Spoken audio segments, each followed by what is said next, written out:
बांज गाय गाभण राहावी तसं त्या गावात नर्स आल्यावर लोकांना वाटलं. आपल्या पांढरवाडीला बाहेर गावाची काळी उंदरी पाहुणीसुद्धा 2 दिवस राहू शकत नाही, तिथं या गावात चांगली देखणी बाई राहणार हे जेव्हा गावकरी मंडळींना कळलं तेव्हा ते बरेच दिवस लोकांना खरंच वाटलं नाही. ज्याच्या त्याच्या बोलण्यात दिवसातून एकदा तरी त्या नर्सबद्दल उल्लेख होत असे. ती जातीने कोण, कोणत्या गावची, लग्नाची की बिनलग्नाची याबद्दलचे कुतूहल मात्र अजूनही कायम होते. मात्र एवढं खरं की पांढरवाडीला दवाखाना उघडल्यापासून गावातल्या वातावरणात फरक पडू लागला.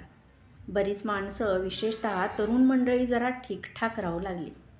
मलमलचे सदरे, तलम धोतरे, कोसलाचे पटके यांचे प्रमाण वाढले होते. सनलाईट साबण आणि टिनोपालचा खप वाढला. गावातले चौकस बुद्धीचे व माणुसकीचे पुतळे भासू लागले. दवाखान्याकडे वर्दळ वाढली. दवाखान्यातील कर्मचाऱ्यांची मोठ्या आस्थेने विचारपूस होऊ लागली.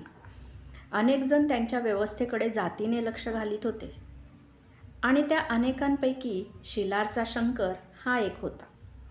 पण जेव्हा जेव्हा तो भेटे तेव्हा तेव्हा त्याची एकच तक्रार असे, ती म्हणजे गुरुवाचा तुका, पावड्याचा सखा, उत्तम्या हे सगळे दवाखान्यातल्या माणसासमोर पुढे पुढे करतात.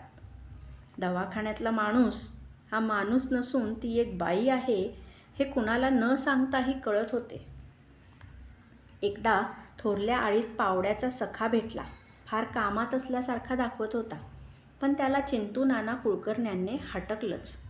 रामराम झाल्यावर त्यांनीच कुलकर्ण्यास विचारलं, दवाखान्याकडे चाललात का? नाही. मपल्यापासून लपून ठेवू नका, म्या उडत्या पाखराचं पंख मोजणारा माणूस आहे, सखा खुशीत येऊन म्हणाला. मला कळले नाही तुम्हाला काय म्हणायचं ते, चिंतू नाना न समजून म्हणाले.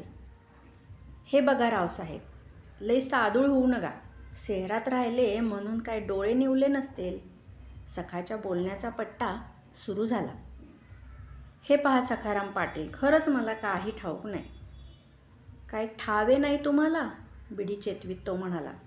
दवाखाना आलाय गावात, ठाव आहे की नाही? माहीत आहे. पुढील कथा ऐकण्यासाठी व्हिडिओ पहा.